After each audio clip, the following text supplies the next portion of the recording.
Un sans-abri trouve le manteau d'une petite fille. Lorsqu'il a décidé de regarder à l'intérieur, il a trouvé une note dans la poche, et il a été choqué par le contenu. Sam, un homme au passé sombre, vit dans la rue. Un simple acte de rendre un manteau perdu l'amène à découvrir un appel à l'aide d'une petite fille en danger. Sur un chemin inattendu, il se retrouve impliqué dans une quête urgente, découvrant la compassion, de nouvelles connexions, et une chance de rédemption. Sam était un homme d'environ 50 ans, avec des cheveux grisonnants et une barbe non rasée. Autrefois, il avait une vie stable, il était gérant d'une quincaillerie, marié et propriétaire de sa maison. Cependant, sa vie a pris un tournant dramatique après la mort soudaine de sa femme due à une maladie. La perte fut dévastatrice, l'entraînant dans une profonde dépression. Incapable de gérer sa douleur et sans soutien, Sam a commencé à boire. Finalement, il a perdu son emploi. Avec les dettes qui s'accumulaient, il a également perdu sa maison. Maintenant, vivant dans la rue, il portait avec lui un sac à dos usé, contenant tout ce qui lui restait. Malgré les circonstances, Sam avait gardé son éducation et sa gentillesse. Il aidait souvent d'autres personnes dans des situations similaires, partageant le peu qu'il avait. Il était connu pour être quelqu'un qui, même dans l'adversité, pouvait sourire et offrir des mots amicaux. Un jour, alors qu'il était assis sur une place, un jeune homme s'est approché pour lui donner quelques pièces. Sam a refusé, mais a accepté le café chaud que le garçon lui a offert, le remerciant avec un sourire sincère. « Merci, mon jeune ami. Ce café va réchauffer plus que mon corps. » La vie dans la rue était solitaire, mais Sam trouvait du réconfort dans de petits moments de paix. Il aimait s'asseoir dans des places publiques et observer les passants, essayant de deviner leurs histoires. Les jours ensoleillés, il appréciait la chaleur du soleil sur son visage, un contraste bienvenu avec le froid des nuits qu'il passait recroquevillé sous une vieille couverture. Son endroit préféré était une place près d'un parc, où il s'asseyait pour lire des poèmes d'un vieux livre qu'il avait trouvé sur un banc des mois auparavant. « Les vers sont comme de vieux amis, pensait-il, toujours là pour me réconforter. » Certains habitants du quartier le connaissaient par son prénom et le saluaient toujours avec un sourire. Sam ne demandait jamais rien, mais les gens qui connaissaient sa situation lui laissaient souvent quelque chose. Maria, une femme d'une 50aine d'années qui travaillait dans une boulangerie à proximité, lui apportait toujours des soupes chaudes les jours les plus froids. « Tiens, samedi, j'ai fait cette soupe spécialement pour toi. J'espère que tu aimeras, » disait-elle en lui tendant un bol fumant. Sam, les yeux brillants de gratitude, répondait « Tu es un ange, Maria. Ta générosité réchauffe mon âme. » Un après-midi, alors que Sam était assis à son endroit habituel, profitant d'un rare moment de tranquillité, il remarqua un homme et une petite fille marchant sur le trottoir. La fille, avec ses cheveux roux et un sourire timide, le regarda droit dans les yeux. Sam lui sourit en retour, ressentant une étrange connexion avec l'enfant. Il fit un léger signe de la main, et la fille lui répondit par un signe discret. L'homme qui l'accompagnait, probablement son père, semblait pressé et la tira rapidement pour qu'ils continuent leur chemin. « Allons, Lily, nous sommes en retard, » dit-il, impatient. C'est alors que quelque chose d'inattendu se produisit. Alors qu'il s'éloignait, Sam remarqua que la petite fille avait laissé tomber quelque chose. Il regarda de plus près et vit qu'il s'agissait d'un petit manteau rose. Sans hésiter, Sam se leva, ramassa le manteau par terre et cria « Eh, vous avez laissé tomber ça !» Sa voix, cependant, se perdit dans le bruit de la ville. L'homme et la fille disparurent rapidement dans la foule, laissant Sam debout, tenant le manteau. Sam resta immobile pendant un moment, tenant le manteau dans l'espoir que l'homme ou la petite fille reviennent pour le récupérer. Il regarda autour de lui, cherchant un signe des deux, mais en vain. La ville suivait son cours, avec des gens pressés allant et venant, indifférents à la petite tragédie qui se déroulait. Sam soupira, sentant une inquiétude grandissante. Il savait que le manteau devait être important, surtout avec le froid qui commençait à s'intensifier. Il décida d'attendre un peu plus. Peut-être qu'ils étaient simplement dans une boutique à proximité et qu'ils reviendraient chercher le manteau. Pendant qu'il attendait, Sam examina le manteau avec attention. Il était beau, d'un rose vif, avec des détails brodés et une capuche douillette. Il est probablement tout neuf, pensa-t-il. Il doit avoir une valeur sentimentale pour elle. Il imagina la tristesse de la fillette en réalisant qu'elle avait perdu son manteau. Sam s'assit sur un banc et posa délicatement le manteau à côté de lui. Les gens passaient, certains lui jetant des regards curieux,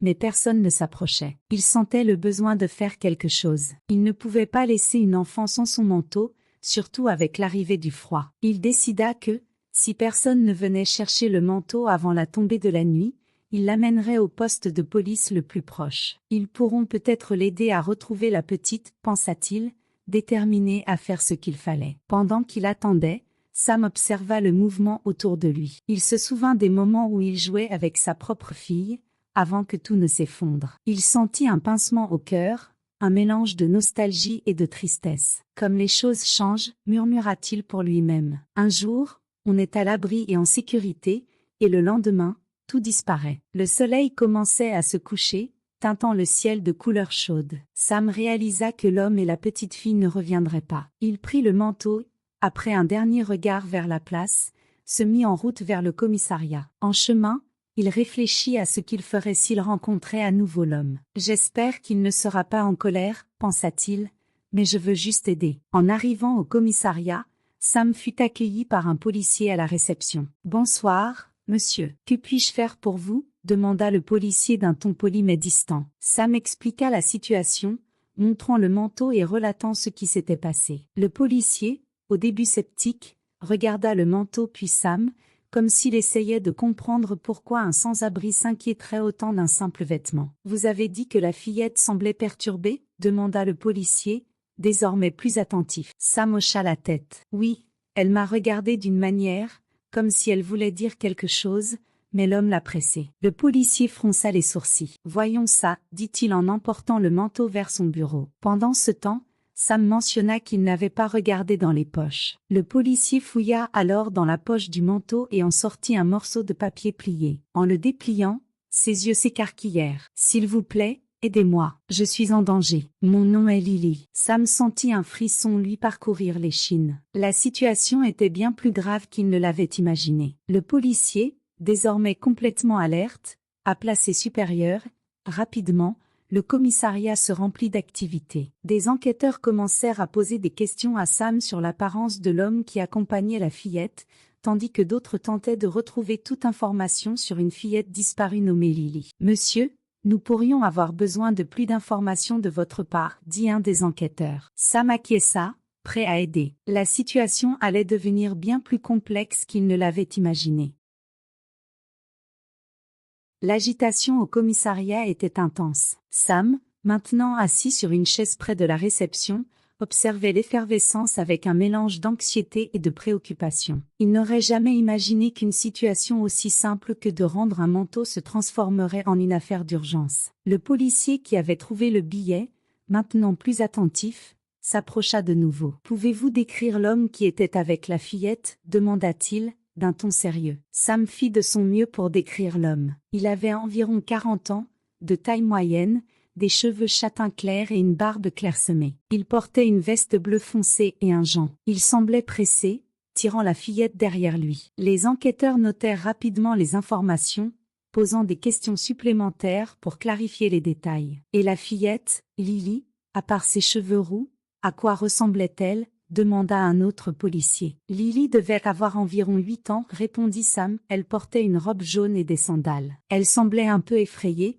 mais elle n'a rien dit. Elle m'a juste regardé d'une manière que je n'oublierai jamais. » La mention du regard de la fillette poussa le policier à noter quelque chose de plus, réfléchissant peut-être à ce que cela pouvait signifier. Pendant ce temps, le commissariat était en pleine effervescence. La nouvelle du billet avait été transmise à d'autres départements, et une recherche commença à s'organiser. Sam observait tout cela, encore surpris par la gravité de la situation. « Je voulais juste rendre le manteau, » pensa-t-il, se sentant à la fois responsable et impuissant. Il savait que chaque minute comptait et il était désespéré d'aider de la manière dont il pouvait. Peu de temps après, un des enquêteurs revint avec une expression grave. « Nous avons trouvé une correspondance, » dit-il. « Lily est répertoriée comme disparue depuis 2 jours. La description correspond à celle que vous nous avez donnée. » Sam sentit son estomac se nouer. La situation était encore plus urgente qu'il ne l'avait imaginé. « Sa mère la cherche désespérément, » poursuivit le policier. « Nous allons avoir besoin de plus de détails sur l'homme que vous avez vu. Y a-t-il autre chose dont vous vous souvenez ?» Sam s'efforça de se rappeler d'autres détails. Il semblait vraiment pressé, comme s'il essayait d'éviter d'être vu, dit-il. « Et Il n'était pas très tendre avec la fillette. Il a été brusque en la tirant pour partir. L'enquêteur hocha la tête, reconnaissant pour ces informations. Cela nous aide beaucoup, dit-il. Nous allons suivre cette piste. Tandis que les enquêteurs s'affairaient à la recherche, Sam se retrouva plongé dans ses pensées. Il pensa à sa propre fille et à ce qu'il ferait s'il se retrouvait dans une situation similaire. Cela doit être un cauchemar pour sa mère, murmura-t-il pour lui-même. Il sentait une connexion croissante avec Lily, même sans vraiment la connaître. J'espère qu'elle va bien. Je ne peux pas imaginer ce qu'elle traverse. Le commissariat continuait de se remplir d'activités. Des policiers et des détectives allaient et venaient constamment, se préparant pour ce qui semblait être une opération de sauvetage. La tension dans l'air était palpable. Sam, se sentant un peu déplacé, regarda autour de lui, remarquant les expressions graves des policiers. Il savait qu'il avait fait ce qu'il fallait en apportant le manteau, mais cela ne diminuait pas son inquiétude. Peu après, un des enquêteurs s'approcha de Sam à nouveau. « Monsieur, nous vous remercions pour votre aide, dit-il, d'un ton plus doux. Nous faisons tout ce que nous pouvons pour retrouver Lily. Si vous avez besoin de quoi que ce soit, nous sommes là. » Sam hocha la tête, reconnaissant pour le soutien. « J'espère juste qu'elle est en sécurité, répondit-il. « Moi aussi, répondit l'enquêteur avant de retourner à son travail. » Alors que la nuit tombait, l'inquiétude de Sam ne faisait que grandir. Il savait que la situation était désormais hors de ses mains, mais il ne pouvait s'empêcher de ressentir une responsabilité personnelle. Qui était cet homme? Et pourquoi Lily était-elle avec lui? Les questions tournaient dans son esprit alors qu'il se préparait à une longue nuit d'attente. L'espoir était que, avec l'aide des autorités, Lily serait retrouvée et ramenée saine et sauve à sa mère. Au fil de la nuit, le commissariat devint l'épicentre d'une opération coordonnée. La police avait réussi à identifier l'homme qui était avec Lily grâce à des images de caméras de surveillance disséminées dans la ville. « C'est Peter Donovan », annonça l'un des détectives. « Un casier judiciaire pour petit délit, mais rien qui suggère quelque chose de grave. Pourtant, nous devons rester prudents. » Sam, qui était assis dans un coin de la salle d'attente, leva la tête en entendant le nom. Il essayait de se souvenir s'il avait déjà croisé cet homme auparavant, mais sa mémoire ne l'aidait pas. « Qui est ce type ?» murmura-t-il, plus pour lui-même. Un des policiers l'entendit et s'approcha pour expliquer. « Donovan est connu de la police, mais il n'a jamais été impliqué dans quelque chose d'aussi grave. Il peut être dangereux, alors nous prenons toutes les précautions nécessaires. » L'équipe d'enquête était concentrée sur la reconstitution des derniers mouvements de Donovan. Ils découvrirent qu'il avait été vu récemment dans une maison abandonnée en périphérie de la ville. « Nous devons agir vite, » dit le chef des détectives. « Chaque minute compte quand il s'agit d'une enfant disparue. » L'urgence de la situation était évidente. Sam, bien qu'il ne connaisse pas tous les détails, sentait la tension dans l'air. Un enquêteur s'approcha alors de Sam. « Nous avons besoin que vous restiez ici, au cas où nous aurions d'autres questions, dit-il. Sam hocha la tête, comprenant la nécessité de sa présence. « Je resterai aussi longtemps qu'il le faudra, répondit-il, déterminé à aider de toutes les manières possibles. Il savait qu'il avait fait tout ce qu'il pouvait, mais il ressentait encore un lourd sentiment de responsabilité. En attendant, Sam réfléchit à la manière dont la situation avait évolué. Il pensa aux difficultés qu'il avait rencontrées dans la rue et comment, d'une certaine manière, cette situation semblait insignifiante comparée à ce que Lily devait traverser. « J'ai toujours eu la possibilité de partir, pensa-t-il. Mais cette fillette, elle est piégée, sans aucun endroit où aller. » Cette réflexion lui insuffla une détermination encore plus grande. Il savait qu'il devait faire quelque chose, n'importe quoi, pour aider. Peu après, un policier s'approcha de lui. « Nous avons trouvé l'endroit où se trouvent Donovan et Lily, » annonça-t-il. « Nous allons envoyer une équipe de sauvetage. L'opération sera rapide,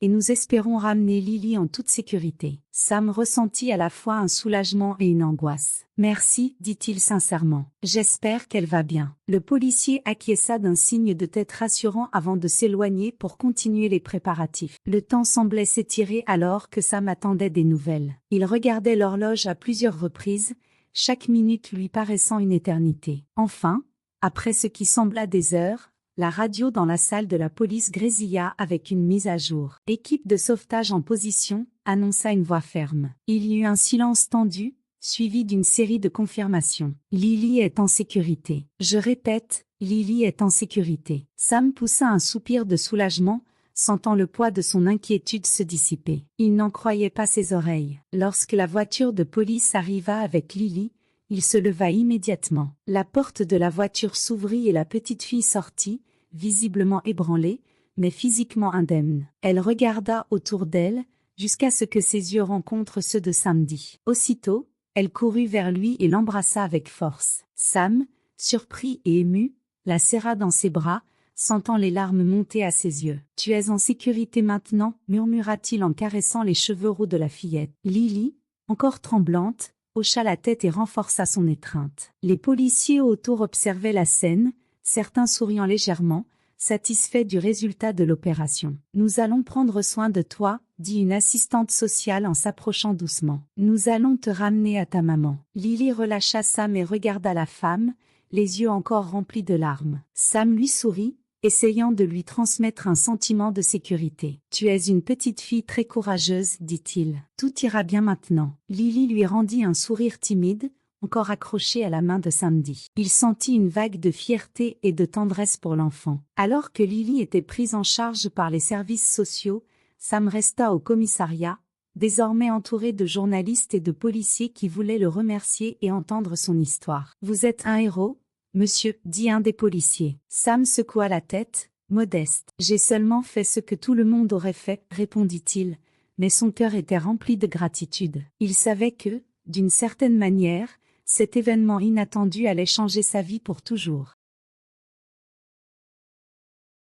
Avec le sauvetage de Lily réussi, Sam pensait que son rôle dans cette histoire était terminé. Cependant, contrairement à ce qu'il attendait, sa vie était sur le point de prendre un nouveau tournant. Le lendemain du sauvetage, il fut contacté par Sarah, la mère de Lily. Elle insista pour le rencontrer en personne afin de le remercier pour son courage et sa bonté. Sam, se sentant un peu mal à l'aise avec toute cette attention, accepta néanmoins l'invitation. Sarah était une femme d'une trentaine d'années, avec des yeux expressifs et une aura chaleureuse. Lorsqu'elle ouvrit la porte de sa maison à Sam, elle était visiblement émue. « Vous avez sauvé ma fille, dit-elle, avec un ton de soulagement et de gratitude. Je ne sais pas comment vous remercier. » Sam, un peu déconcerté, répondit « J'ai simplement fait ce que je pensais être juste. N'importe qui aurait fait la même chose. » Ils s'assirent dans le salon de Sarah, une maison accueillante et remplie de fleurs, dont beaucoup étaient cultivées dans sa propre boutique de fleurs. Lily était également là,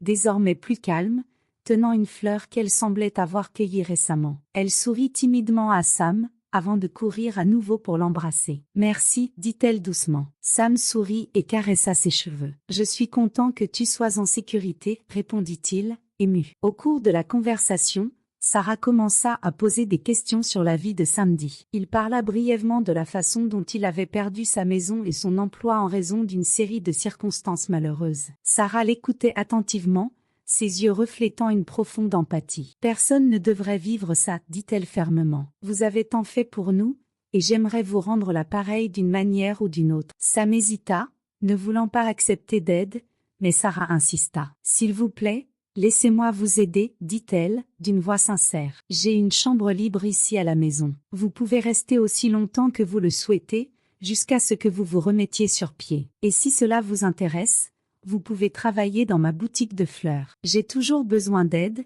et ce serait formidable d'avoir quelqu'un comme vous. » L'offre de Sarah prit Sam par surprise. Il ne s'attendait pas à une telle générosité, surtout de la part de quelqu'un qu'il venait à peine de rencontrer. Je ne sais pas quoi dire, balbutia-t-il, encore sous le choc de l'offre. Sarah sourit, un sourire qui exprimait chaleur et réconfort. « Vous n'avez rien à dire. Acceptez simplement, dit-elle. Après tout ce qui s'est passé, c'est le moins que je puisse faire. » Les larmes aux yeux, Sam finit par accepter l'offre. L'idée d'avoir un endroit sûr pour dormir et un travail stable lui paraissait presque irréelle. « Merci beaucoup, dit-il, la voix tremblante. Je ne peux pas exprimer combien cela signifie pour moi. » Sarah lui prit les mains et les serra doucement. « Vous le méritez. Et vous verrez, ce sera bénéfique pour nous tous, dit-elle en souriant. Sam emménagea chez Sarah et Lily ce week-end-là. La transition fut difficile pour lui, après des années passées dans la rue. La première nuit dans un lit confortable, dans une chambre chaleureuse,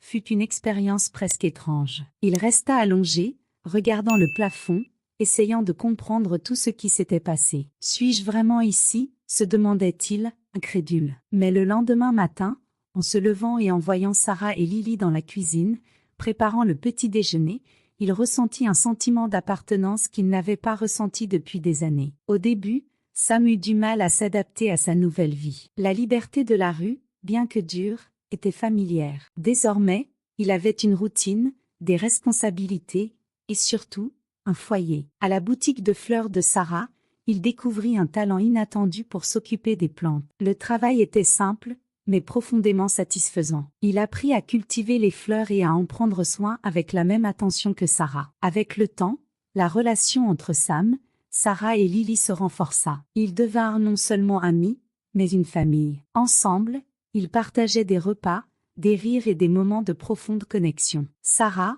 avec son esprit accueillant, offrit à Sam un environnement où il pouvait enfin guérir de ses blessures passées. Et Lily, avec sa joie enfantine, apporta de la lumière et de l'espoir dans la vie de tous. La communauté locale adopta également Samedi. Les clients de la boutique de fleurs s'attachèrent rapidement à lui, appréciant sa gentillesse et l'attention qu'il portait à chaque plante. Il apporta de nouvelles idées à la boutique, aidant à élargir la gamme de fleurs et de plantes disponibles. La boutique prospéra, et Sarah était immensément reconnaissante d'avoir quelqu'un en qui elle pouvait avoir confiance pour s'occuper de l'affaire. Ainsi, le temps passa, et Sam trouva non seulement un nouveau départ, mais aussi une nouvelle famille. Il apprit que, parfois, les meilleures choses dans la vie arrivent quand on s'y attend le moins. Et il était déterminé à profiter de chaque moment de cette nouvelle opportunité. Au fil des mois, la présence de Sam apporta une nouvelle dynamique à la maison de Sarah et Lily. Ce qui avait commencé comme un geste de gratitude évolua vers une amitié profonde, éventuellement, quelque chose de plus. Sarah et Sam commencèrent à partager non seulement les tâches quotidiennes, mais aussi leurs histoires de vie, leurs peurs et leurs espoirs. Sarah révéla les défis de l'éducation de Lily seule après la mort de son père, tandis que Sam parla des luttes qu'il avait affrontées après avoir tout perdu. Ces conversations renforcèrent leur lien. Un jour, alors qu'ils arrosaient les plantes à la boutique de fleurs, Sarah commenta : « Tu sais, Sam, tu as apporté tellement de joie dans nos vies. Lily t'adore, et moi, eh bien, moi aussi. » Sam, surpris et touché, la regarda. « Je ressens la même chose, » répondit-il avec un sourire sincère. « Je n'aurais jamais pensé retrouver autant de bonheur. » Avec le temps, leurs sentiments l'un pour l'autre fleurirent. Ils commencèrent à passer plus de temps ensemble, en dehors du travail, explorant la ville, visitant des parcs et, parfois, simplement en marchant côte à côte. Sam devint une figure paternelle pour Lily, qu'il adorait. « Tonton Sam, tu peux m'apprendre à m'occuper de ces fleurs ?» demandait-elle, les yeux pétillants d'enthousiasme. « Bien sûr, ma petite, » répondait Sam, toujours avec patience et tendresse. La communauté remarqua le changement positif chez eux tous. Sarah, qui semblait autrefois accablée et solitaire, rayonnait désormais de bonheur. Sam, qui avait commencé comme un étranger sans abri, était désormais un membre apprécié de la communauté. Il aidait à la boutique de fleurs, participait à des événements communautaires et se proposait même pour entretenir le jardin du quartier. Les gens commençaient à voir en lui non seulement l'homme qui avait sauvé Lily, mais quelqu'un qui avait surmonté de grandes adversités pour trouver sa place dans le monde. Avec le temps, Sam et Sarah réalisèrent qu'ils étaient prêts à franchir la prochaine étape de leur relation. Un après-midi ensoleillé, alors qu'ils se promenaient dans un jardin botanique, Sam prit la main de Sarah, avec un sourire timide, dit « Sarah, je sais que notre chemin ensemble a été inattendu, mais toi et Lily êtes devenus tout pour moi. J'aimerais passer le reste de ma vie avec vous, si tu le veux aussi. » Sarah, émue, serra sa main et répondit « Moi aussi, Samedi. Tu as apporté de la joie et de l'amour dans nos vies. Faisons-le ensemble. » Ils décidèrent de se marier lors d'une cérémonie simple, entourée d'amis et de famille. Le jour du mariage fut rempli d'émotion et de joie. Lily fut la demoiselle d'honneur, tenant un bouquet de fleurs qu'elle avait elle-même aidé à choisir. Pendant que Sam et Sarah échangeaient leurs vœux, beaucoup des invités avaient les larmes aux yeux. L'histoire de Sam, cet homme qui avait tout perdu et qui avait trouvé un nouveau but et l'amour, était inspirante. Après le mariage, Sam, Sarah et Lily continuèrent à vivre ensemble comme une famille. Ils partageaient une vie paisible et heureuse, trouvant de la joie dans les choses simples. Sam n'avait jamais cessé d'apprécier le miracle de la façon dont sa vie avait changé. Il repensait souvent au jour où il avait trouvé le manteau rose, un événement qui avait tout bouleversé pour lui et pour la petite Lily. La boutique de fleurs prospérait grâce à l'aide de Samedi. Il apporta de nouvelles idées et innovations, contribuant à l'expansion de l'entreprise. La boutique devint un lieu de rencontre dans la communauté, où les gens venaient non seulement pour acheter des fleurs, mais aussi pour discuter avec Sam et Sarah. Leur histoire se répandit, inspirant beaucoup et rappelant à tous le pouvoir de la compassion et de la bonté. Lily, qui avait tant souffert, s'épanouit dans un environnement rempli d'amour et de sécurité. Elle continua à aider à la boutique de fleurs et développa une passion pour le jardinage. Sam, toujours patient et affectueux, lui enseigna tout ce qu'il savait, et ensemble, ils transformèrent la boutique en un espace encore plus vibrant et accueillant. La vie de Sam et de sa nouvelle famille se poursuivit dans l'amour et la gratitude. Ils savaient que, malgré les défis qu'ils avaient affrontés, ils s'étaient trouvés et avaient bâti quelque chose de beau et de durable. Dans la petite maison où les fleurs fleurissaient toujours, l'histoire de Sam était un témoignage du pouvoir de la compassion, de l'amour et de la capacité de changement qui réside en chacun de nous. Et ainsi, au fil des jours, la famille continua de grandir et de s'épanouir, entourée par l'amour qu'ils avaient trouvé de manière si inattendue.